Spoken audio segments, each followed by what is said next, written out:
Hello, everybody, and either welcome or welcome back to the Gender Libertarian Podcast. If you do like this, please rate, comment, and subscribe. You can find me on iTunes, Google Play, Stitcher, SoundCloud, Spotify, YouTube, and Libertarian Institute. Okay, so before we get into this week's weekly roundup, a little programming / housekeeping note for you guys. This will probably be the last episode I do for probably about 2 weeks.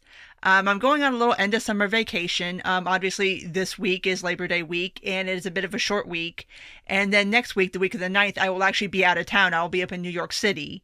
And while I always seem to think that I am going to record when I go out of town, I never quite seem to make it around to doing that. So, as always, I pack a microphone with me, but I don't expect myself to actually record. We'll see what happens, but probably this will be the last one, like I said, for the next 2 weeks, because I'm taking just a little bit of a break and obviously going to be out of town for one of those weeks.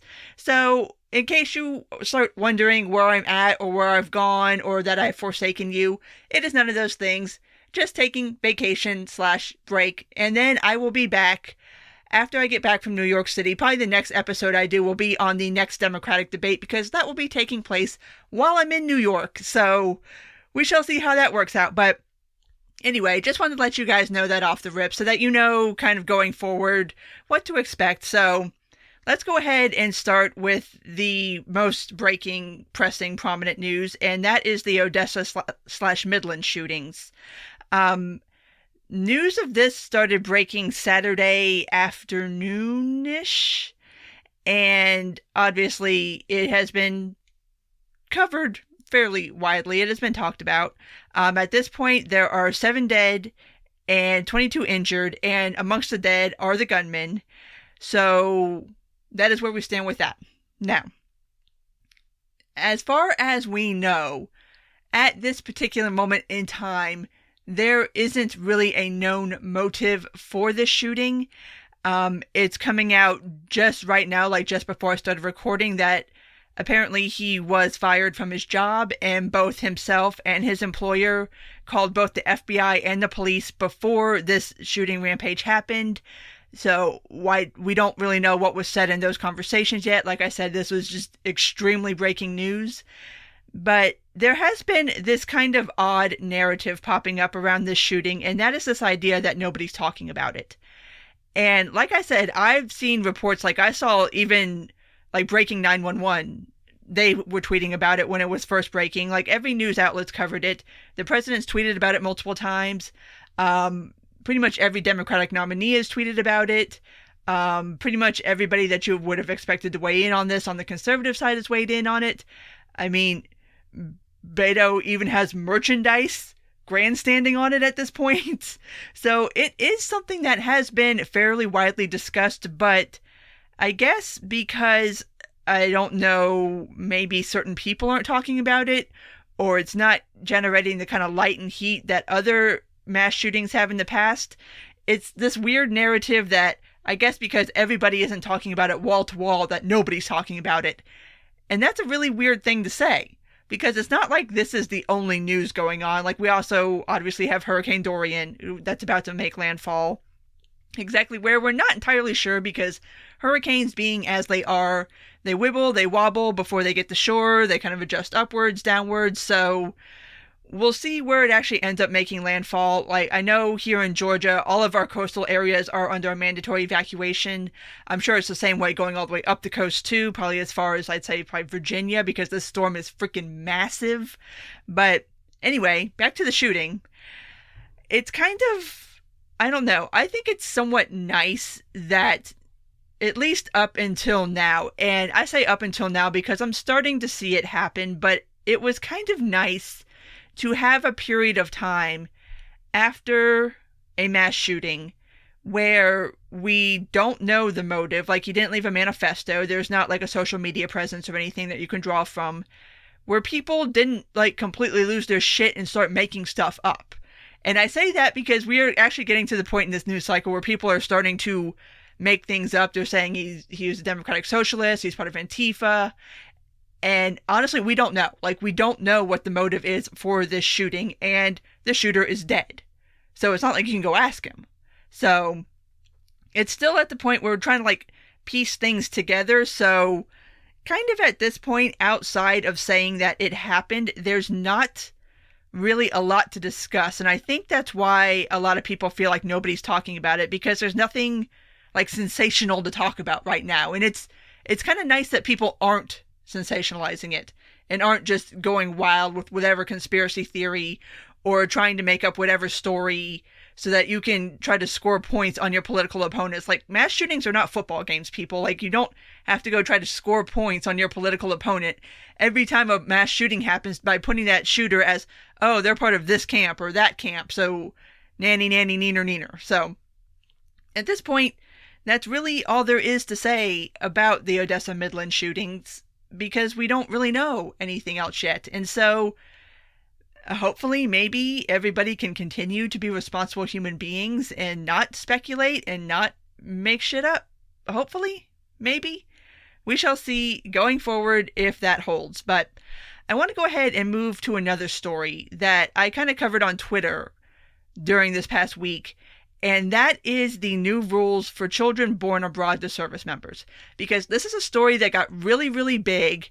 And it's one of those where a lot of people, I think, did misconstrue it, but there is still a there, and there is still elements of this story that bother me, because of the people that does affect. It's really, I side-eye the hell out of this, because I don't understand why we needed to haul off and do this right now. Now, per USCIS, there's 3 categories of people that will be affected by this.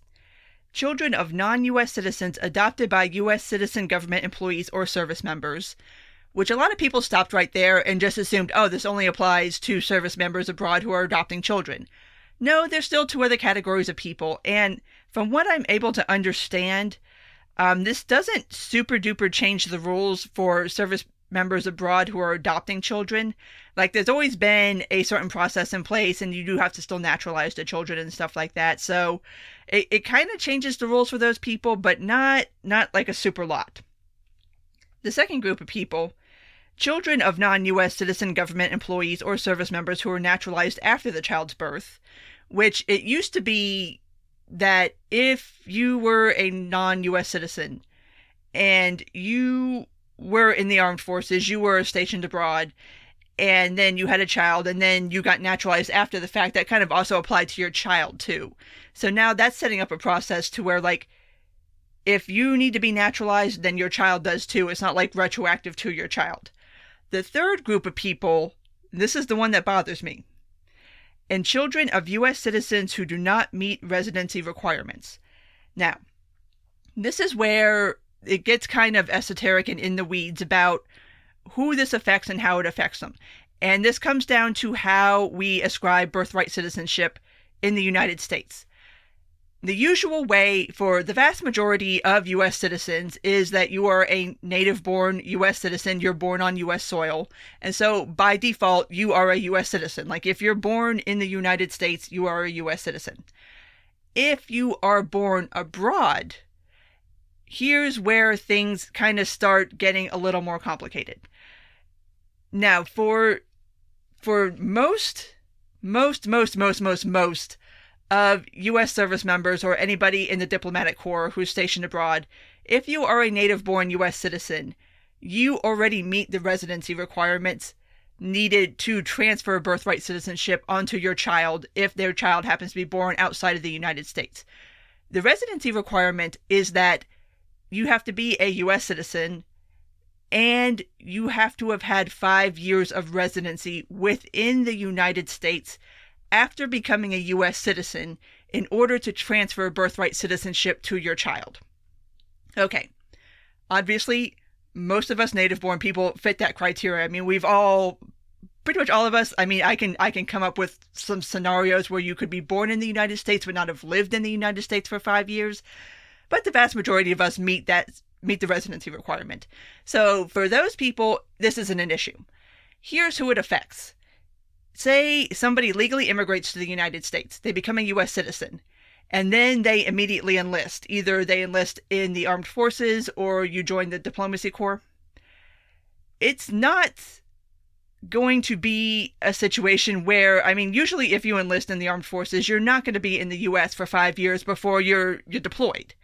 So those people are not going to meet the residency requirement in order to transfer birthright citizenship. Now, how it used to be before this rule change was put into place was that it was pretty much accepted that while you don't technically meet the residency requirement, because you are stationed abroad, you're in the armed services, you're not just out of the country for no good reason, like you're on U.S. business, you're basically considered to be on U.S. soil. Like, you were considered a resident of the United States, even though you weren't physically in the United States. What this rule change does, and for what it's worth, USCIS was trying to square a circle where if you are a citizen and you don't meet the residency requirements and you have a child abroad, you had two choices. You could either naturalize your child or you can go through the full citizenship process. Naturalizing your child through the old process meant that you could claim that you were technically a resident of the United States while you were doing it. Applying for full citizenship meant that you had to say that you weren't a resident of the United States while you were doing it. It's kind of weird and complicated, but basically it shoves everybody who doesn't meet the residency requirements, strictly speaking, meets the residency requirement, as in has been in the United States for 5 years. Now you have to apply through the citizenship process for your child, instead of just being able to naturalize your child and then coming back to the U.S. and then completing the process here. And to be clear, the new rule change does not say that these children cannot become U.S. citizens. They absolutely can become U.S. citizens. They just have to go through the citizenship process versus the naturalization process, which is more of a pain in the ass. It takes longer. It costs more money. And it's affecting, obviously, a very small group of people. But this is a group of people who you would think that if you were somebody who was very concerned about immigrants doing it legally and becoming full citizens and contributing to the country, this would be the group of people that you would be trying to make life easier for, not make life more difficult for. Like, if these are people who legally immigrated, they became U.S. citizens, and then they decided to go into public service for the United States government, you would think that you would want to make these people's lives smooth and easy because they're doing the thing that you would think that you would want the legal immigrants to do. And so it's weird to me that all of a sudden, out of the clear blue yonder, USCIS decided that they needed to clarify this now, and it created this whole massive shitstorm because of how they presented it when they presented the policy documents. And a lot of people ran with it. Like, I think pretty much every news outlet ran with it as that CIS would no longer be acknowledging any child born to any U.S. service person on foreign soil as an immediate U.S. citizen. And let me explain to you why it is everybody ran with that. Because here is what USCIS put in the policy highlights, like the bullet point policy highlights at the beginning of the memo. It says, explains that USCIS no longer considers children of U.S. government employees and U.S. Armed Forces members residing outside the United States as residing in the United States for purposes of acquiring citizenship under INA 320. You can see where the confusion came in, right? Like, if you're not super aware of how birthright citizenship works, and you see that as a policy highlight, like, this is this is the part of the memo where you're supposed to put, like, the most pertinent information. You can see where everybody kind of lost their shit, right? Because to read that, you would think that it applies, like I said, to every U.S. service member or every U.S. government employee who has a child abroad. And that's how everybody interpreted it. And while it's not that, it still is rather bothersome to me that you, like, why? Like, why?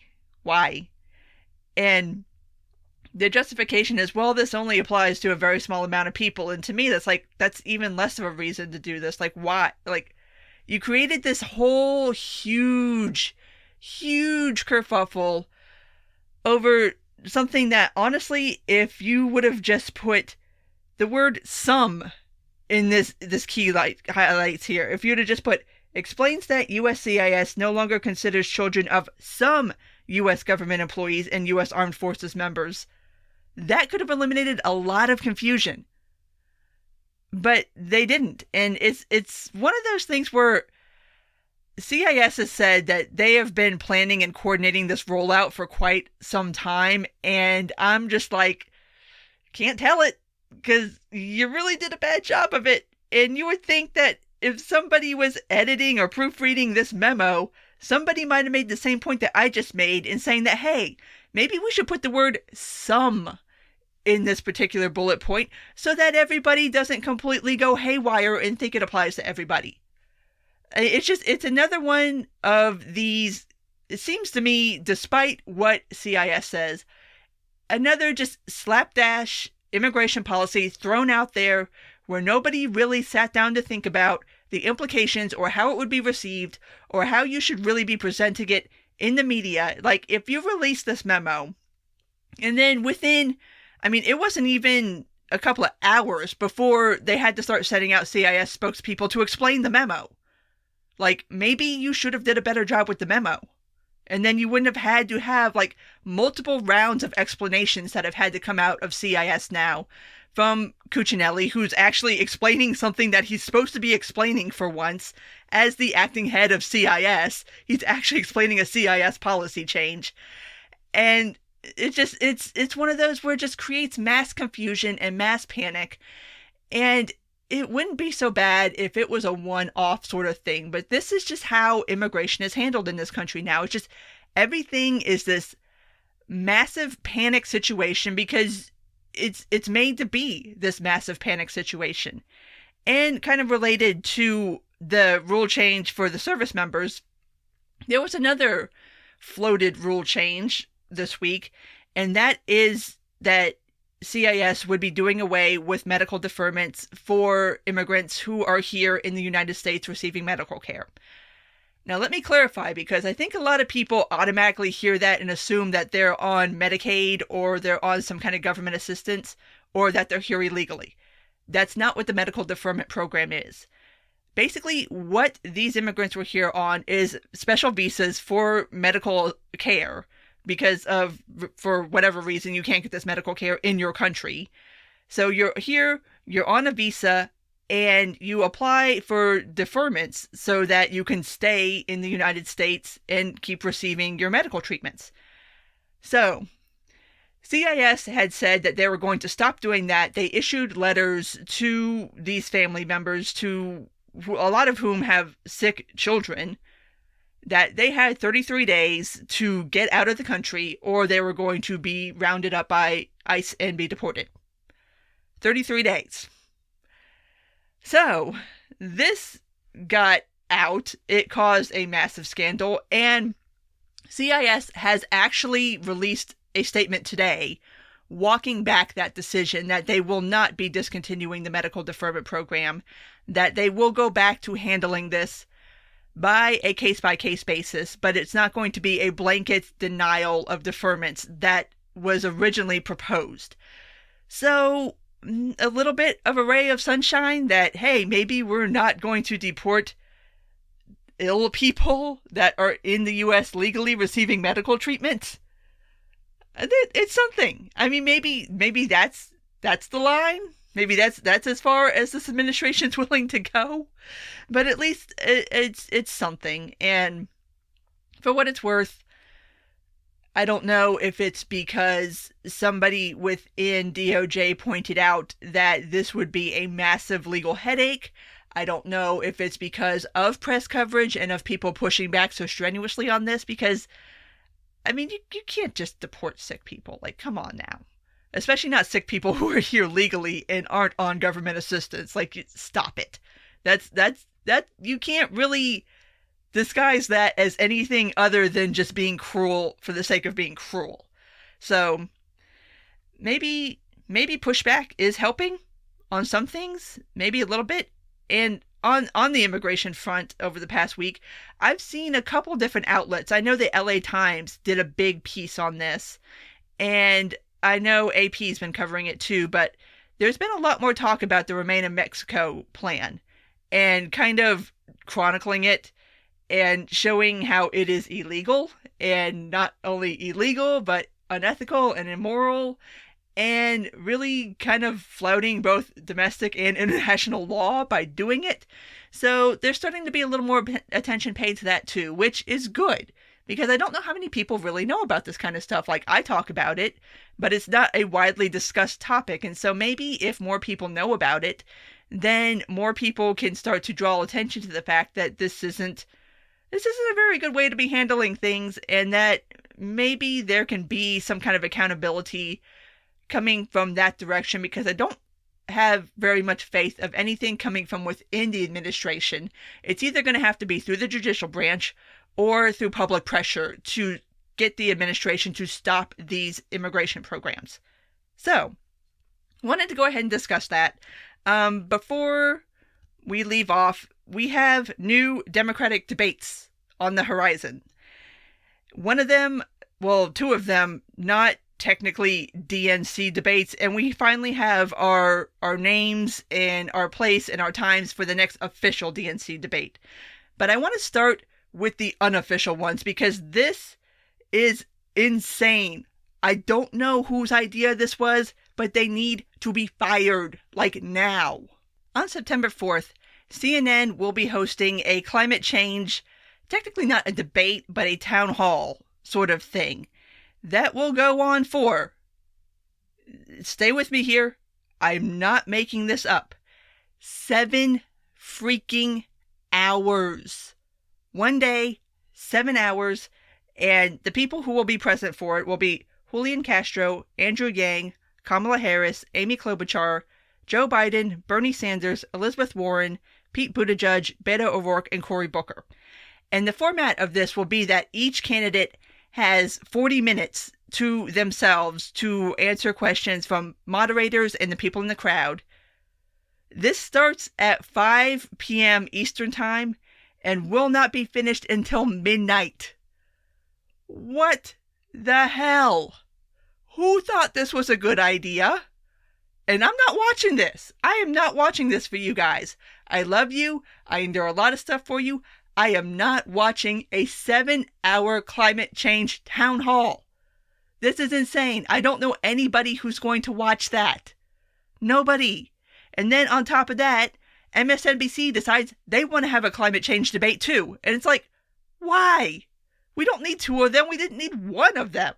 Can we talk about maybe, I don't know, the economy, domestic policy, foreign policy, immigration, anything like that? Do we need to have two debate town hall thingamajigs on climate change? No, we do not. But it's just like, I saw that and my mind was just blown. I'm like, 7 hours. Oh my God. I sincerely hope nobody tortures themselves by watching that. Like, I think the best thing we can all do is boycott that town hall. Do not watch it. Do not reward CNN for making us sit through 7 freaking hours of climate change discussion that's going to be 10 people saying the same damn thing over and over again. Like, it's not necessary. But the next official DNC debate is going to be on September 12th. It will be one night for 3 hours, which means it will probably be one night for like 4 hours. Which, I mean, judging from the last 2, both nights of both of those debates went over time. So I'm not holding my breath on the 3-hour thing, but we did get it down to 10 people. And we have on deck Biden, Booker, Buttigieg, Castro, Harris, Klobuchar, O'Rourke, Sanders, Warren, and Yang. Now you will notice there are some names missing there. The one that's created the most controversy for not being there is obviously Tulsi. Now, I know I've talked about this before, and a lot of people have started discussing it more, especially since Tulsi did not make the cut for this debate.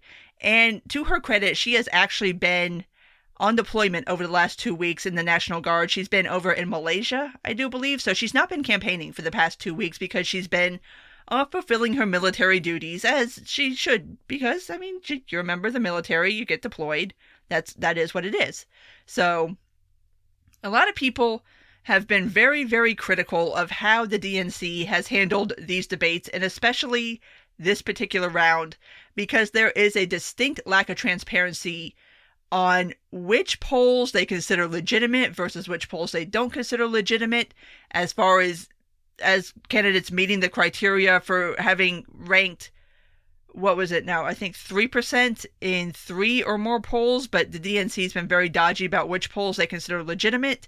So there's been a lot of yelling about rigging, which, I mean, after 2016, who would be surprised that the DNC would rig a primary? It's like, we've played this game before. You know these people are shady. You know they want a certain outcome. So a lot of people are very pissed off that Tulsi was not as part of the cut for this particular debate. Now, that's not to say that anybody who didn't make the cut for this debate is automatically excluded from future debates. As of yet, the DNC has not made that rule change, as far as I know. So it may be that the next debate, she will be on the stage. We don't know. It's not entirely sure when the next debate will be exactly, and who will be on stage, and what the criteria will be. I think a lot of that's going to be determined by what happens in this particular debate. So I will be watching it. Like I said, I will be up in New York, so I will make that episode when I get back in town. So don't expect it like don't expect it like that Thursday or that Friday, but that episode will be coming, and like I said, I will be watching it because this is what I do. I torture myself for content. So we shall see what happens. So at that point, I want to go ahead and wrap this up. I want to make this a little bit of a shorter episode because I do kind of have to wrap this up a bit. So as always, if you did make it this far, thank you for listening. And if you do like this, please rate, comment, and subscribe. You can find me on iTunes, Google Play, Stitcher, SoundCloud, Spotify, YouTube, and Libertarian Institute. Take care, and until next time.